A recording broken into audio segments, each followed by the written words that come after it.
Hello friends, welcome back to my channel. আশা করি তোমরা সবাই খুব ভালো আছো, সুস্থ আছো। আমি ভালো আছি, সুস্থ আছি। আমি আজকের ওয়াইটি দাদা ভাইয়েরকে নিয়ে কিছু কথা বলতে চাই। দুটো দিক আমি দেখাতে চাই ওয়াইটি দাদা ভাইয়ের। আচ্ছা, প্রথমটা হচ্ছে খারাপ দিক আর দ্বিতীয়টা হচ্ছে খারাপ দিক।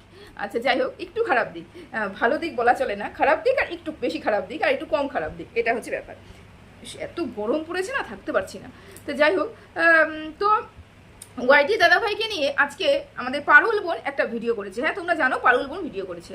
আচ্ছা, প্রথমে আমরা একটু বলে রাখি যে এখানে এই গ্রুপ বাজের মধ্যে এমন কিছু হয় যে যখন যাকে সর্বনাশ করব, যার সর্বনাশ আমি চাইবো, যাকে আমি ধূলিসাৎ করতে চাইবো, তাকে আমরা গ্রুপবাজি করে তার ভেতরে প্ল্যানিং প্লটিং করে তারপরে আমরা ভিডিও নামাবো, নামিয়ে আমি ওই মানুষটাকে মানে একেবারে একঘরে করে দেওয়ার চেষ্টা করব। সেটা কিছুদিন আগে আমরা সুতোপার ক্ষেত্রে দেখতে পেয়েছি। হ্যাঁ, দেখতে পেয়েছি। তখন একটা গ্রুপ ছিল, মানে সুতোপা যখন বেরিয়ে গেল তখন একটা গ্রুপ ছিল যেখানে সুতোপাকে দিন রাত অ্যাটাক করা হতো, এবং দিন রাত অ্যাটাক করার পরে সুতোপা কিভাবে একাকিত্বতে ভুগবে, ডিপ্রেশনে চলে যাবে, চ্যানেলটা শেষ হয়ে যাবে, অস্তিত্ব থাকবে না ওয়াইটিতে, এই সব মোটিভ নিয়ে এই সুতোপাকে কিন্তু অ্যাটাক করা হতো দিনের পর দিন। একটা নয় বা বহু মানুষ দ্বারা অ্যাটাক করা হয়েছে সুতোপাকে। আচ্ছা, তখন নিশ্চয়ই কোনো প্ল্যানিং এবং প্লটিং হয়েছে। সেই সময় কিছু প্ল্যানিং প্লটিং অন্য এক জায়গায় হচ্ছিল। এই প্ল্যানিং প্লটিং যার দ্বারা তুমি করবে, যেই কজন মানুষ ওখানে থাকবে, এমন তো নয় যে তোমার রক্তের সম্পর্কের মানুষ। আরে রক্তের সম্পর্ক তো দূরেই থাক, ওয়াইটিতে রক্তের সম্পর্কের মানুষও ধোকাবাজি করে, আর এরা তো তোমার কো ক্রিয়েটার। যখনই দেখবে যে তোমার এগেনস্টে যেতে হবে কন্টেন্টের জন্য, তোমার এগেনস্টে চলে যেতে 1 মিনিটও সময় লাগাবে না। এটাই হচ্ছে ওয়াইটি। তো ওয়াইটিতে এই জন্য খুব সাবধান করে চলতে হয় এবং গ্রুপবাজি করতে হয় না। আজকে চম্পা দাদা খুব রাগ করতে বসেছে, কারণ পারুল বোন ভিডিও করছে। কারণ হঠাৎ করে ওদের মধ্যে এত মিল, ভেতরে এত ষড়যন্ত্র, এত প্ল্যানিং প্লটিং চলছে, তারপরেও হঠাৎ করে কেন এই ভাই বোনের সম্পর্কের মধ্যে এত দরার চলে আসলো? কারণ পারুল বোনের কন্টেন্ট এখন অন্য কেউ, এবং চম্পা দাদার কন্টেন্ট হচ্ছে পারুল বোনের কন্টেন্টের অপোজিট, মানে বিপরীত পক্ষে। বোঝাতে পারছি? এই জন্য যেহেতু কন্টেন্ট দুজনের, একজন পক্ষে এবং আরেকজন বিপক্ষে, সেই কারণে দুজনের মধ্যে একদম পুরো মনোমালিন্য শুরু হয়ে গেছে। মনোমালিন্য ওয়াইটিতে কি হয় বলো তো? কোথার থেকে শুরু হয়? যখন তুমি কারোর কাছ থেকে সাহায্যটা কিছু নিচ্ছ, কিন্তু পরবর্তীকালে তোমার যখন সাহায্যটা দরকার হচ্ছে তুমি পাচ্ছ না, তুমি হেল্প পাচ্ছ না, তখনই সেখানে মনোমালিন্য শুরু হয়। তারপর কি আসে? ভেতরের খবর বাইরে আসে। ভেতরে তুমি কি কি প্ল্যানিং প্লটিং করেছো, যে যেরকম আছে, এই দুটো পক্ষ, একটা পারুল আর একটা চম্পা, দুটো পক্ষই সমান দোষে দুষ্ট। যখন পারুলও কিছু বলেছে তখনই চম্পা বলেছে, যখন চম্পা কিছু বলেছে তখনই পারুল বলেছে। দুজনই প্ল্যানিং প্লটিং করেই তো একটা কাজ সম্পূর্ণ করেছে, তাই না? সুতোপার এগেন্সে কাজগুলো সম্পূর্ণ করেছে। আচ্ছা, যাই হোক, এই কাজটা কি কতটা নিকৃষ্ট মানে করেছে তার প্রমাণ ওই গ্রুপে যে কজন ছিল সেই কজনই দিতে পারবে।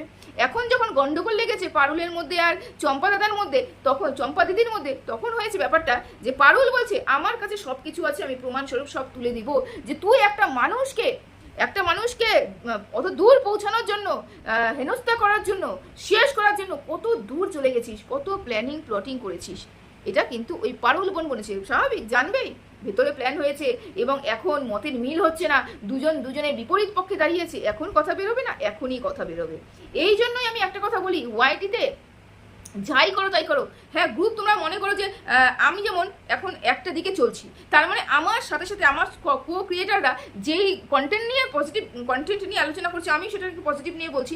তার মানে কি আমি ওর ভিতরে গুটুরগু করবো, ওর সাথে বলবো কি হবে না হবে, এইটা কর, চলো ওটা প্ল্যান করি, ওটা নো, একদমই নয়। ওয়াইটিতে এসেছো তোমার বিচক্ষণতা দেখাবে, তুমি তোমার নিরপেক্ষতা বিচার রেখে তুমি ওয়াইটিতে পেশ করবে। এই জবের থেকে আমাদের মতন কিছু চালানা এসেছে, তবে থেকে কিন্তু এই গ্রুপও চলে গেছে আর নিজের সবাই স্বতন্ত্রভাবে ভিডিও করছে। এই কথাটা কিন্তু একটু খেয়াল করে দেখো। হ্যাঁ, হতেই পারে আমাদের ভিউজ কম, আমাদের ইনকাম কম, আমাদের ইনকামই নেই, ভিউজ অত্যন্ত কম, তার মানে কিন্তু এটা নয় যে আমরা পরিবর্তন আনতে পারিনি। হ্যাঁ, আমরা জবের থেকে এসেছি, পরিবর্তন কিন্তু একটা এসেছে। সেটা মুখের ভাষা হোক, মুখে লাগাম দেওয়া হোক, পার্সোনাল অ্যাটাক হোক, বাচ্চাকে অ্যাটাক করা হোক, বা প্ল্যানিং প্লটিং করা হোক, বা গ্রুপবাজি করা হোক, একটা হিউজ পরিবর্তন কিন্তু আমাদের আশাতেই ওয়াইটিতে এসেছে, এই কন্ট্রোভার্সির জন্য এসেছে। এটা কিন্তু দাবা করে বলতে পারি আমি।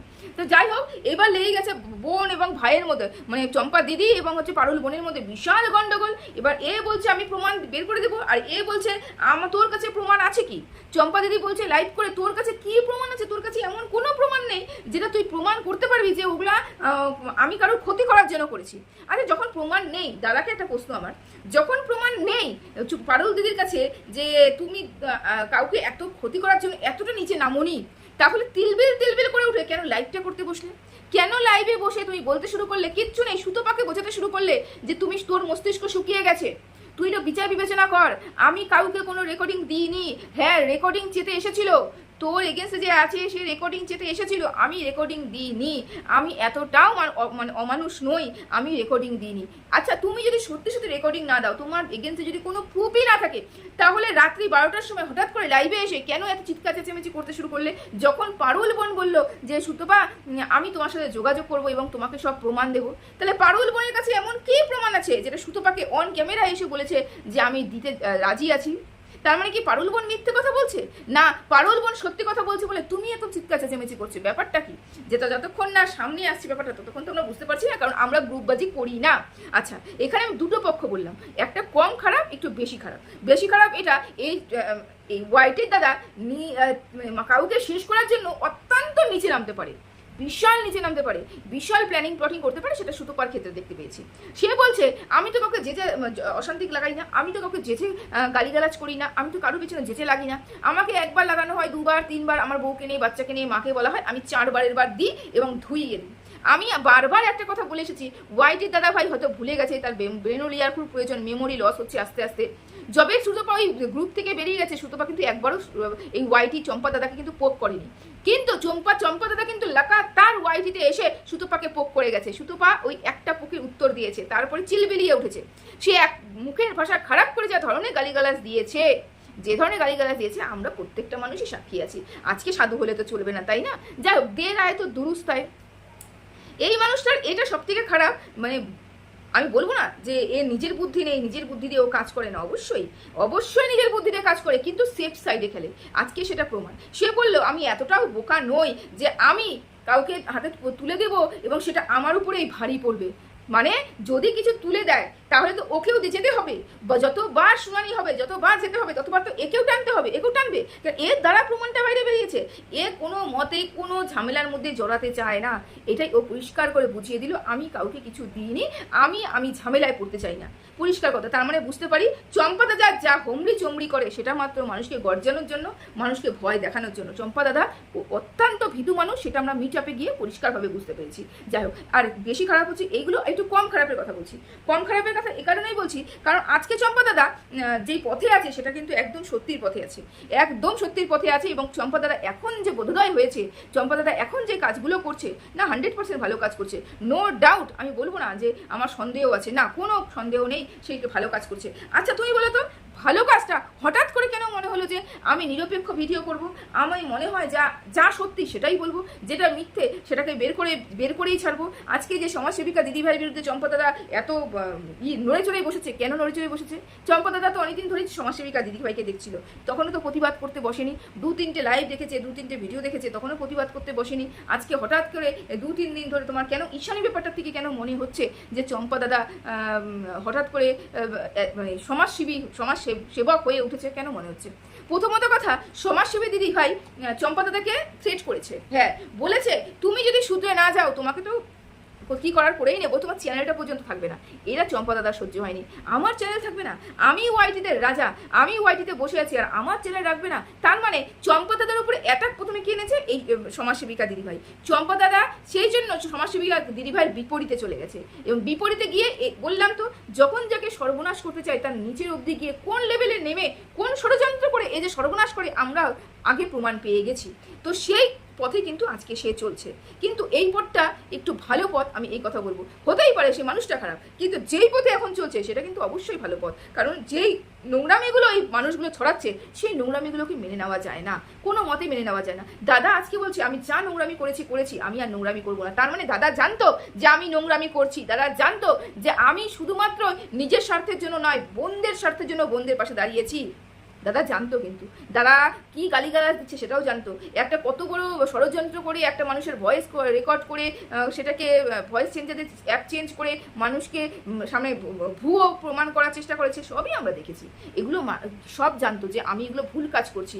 আজকে কি তাদের মনে হচ্ছে আমি যা ভুল কাজ করেছি, আমি আর কোনো ভুল কাজ করব না, আমি এখন থেকে সঠিক পথে চলবো। তো আমার এটাই দেখার যে সঠিক পথটা কতদিন তুমি চলতে পারো। কেন তুমি পেছনে এমন ষড়যন্ত্র করে এসেছো, তুমি যতবার এক পা করে আগাবে তোমাকে 3 পা পেছোতে হবে। যেই মানুষগুলোকে তুমি নিয়ে ধরে ষড়যন্ত্র করেছো সেই মানুষগুলো তোমাকে পিছে আঁকড়ে ধরবে। আর এখন তো তোমার পারুল বনি তোমার এগেন্স্টে গিয়ে দাঁড়িয়েছে, যাকে নিয়ে অনেক হিউজ ষড়যন্ত্র কনস্পিরেসি তোমরা করেছো। তার মধ্যে আরেকটা কথা, আর একটা এই কেঁচো খুঁটতে কেউ উঠে না বেরিয়ে যায়, এটাও আমি সবাইকে একটু বলে রাখলাম। কেন এখানে কিন্তু বড় পরিমাণে একটা ষড়যন্ত্র আছে। সেই ষড়যন্ত্রটা কি, কোথাও ঝুলন্ত ব্যাপারটা আছে, সেই ব্যাপারটা কিন্তু বিশাল বড় একটা ষড়যন্ত্র। সেই ষড়যন্ত্রটা বেরিয়ে না আসে সেটার দিকে কিন্তু খেয়াল রাখতে হবে। হ্যাঁ, এবার হচ্ছে প্রকাশ করবো বলে এমন প্রকাশ করবে ওয়াইটিতে করে তোলপাড় লেগে যাবে, বুঝতে পেরেছো? কে কোন দিকে যাবে সে টের পাবে না। ওই জন্য মাঝখানে কিছু মানুষ কিন্তু চুপ আছে, চাচ্ছে না যে গন্ডগোলটা লেগে যাক। এদের দুজনের মধ্যে যদি গন্ডগোলটা লেগে যায় অনেক কিছু ফাঁস হবে, অনেক কিছু ফাঁস হবে। এতদিন ধরে যে গন্ডগোলটা চলে এসেছে, এতদিন ধরে যে ষড়যন্ত্রটা চলে এসেছে, সব কিছু ফাঁস হবে। আর ওয়াইটি দাদা ভাই, তুমি জেনে শুনেই সব অন্যায় করেছিলে, তুমি আজকে স্বীকার করলে আমি যা করেছি সব জেনে শুনে করেছি। আজকের থেকে নিজের জন্য লড়াই করবো। ওয়াইটিটা শুধুমাত্র নিজের জন্য লড়াই করার জন্যই। ওয়াইটিতে কেউ কারোর দায়িত্ব নেবে না। ওয়াইটিতে তুমি চ্যানেল খুলে বসেছো, তুমি তোমার কি বলবো, তুমি তোমার দায়িত্বে চ্যানেল খুলে বসেছো, অন্য কারোর দায়িত্ব নয়। কিন্তু তুমি যে কথা বলছো তুই সেই কথা যদি খারাপ হয় মানুষ কিন্তু তোমাকে গালিগালাজ করবে। তুমি অন্য কারোর জন্য বলেছো, তাকে কিন্তু কিচ্ছু করবে না, তোমাকে মানুষ এসে গালিগালাজ করবে। তার জন্য তো আজকে তোমার এই রূপে পরিণত হয়েছে।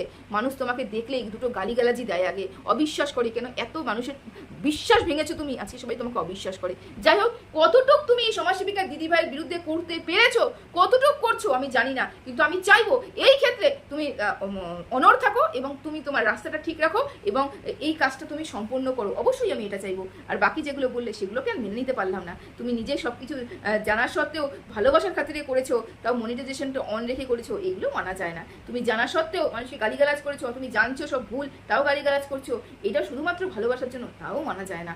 এগুলো অনেক কিছুই মানা যায় না, যেটা তুমি বলছো আজকে সেগুলো মানা যায় না, সত্যি মানা যায় না। আর ওয়াইটিতে কোনো দিনও কোনো দলবাজি চলে না, কোনো দিনও কোনো বন্ধুত্ব চলে না, কোনো সম্পর্ক চলে না। কি বাপ বাড়ানা ভাইয়া, সবসে বড় রুপাইয়া। রুপাইয়া কথা বলে, টাকাই কথা বলে, মুদ্রা কথা ওয়াইটি টাকা কথা বলে, বুঝতে পেরেছো? কেউ কারোর জন্য নয়। আজকে গিয়ে দাদা ভাই তোমার যদি মনে হয়ে থাকে 21,000 সাবস্ক্রাইবার পূর্ণ করার পরে যদি তোমার মনে হয়ে থাকে যে আমি যা করেছি ভুল করেছি, তাহলে আর কিছুই বলার নেই, কিচ্ছু বলার নেই। তো চলো সবাই ভালো থেকো, সুস্থ থেকো। আজকের মতন এখানেই শেষ করলাম।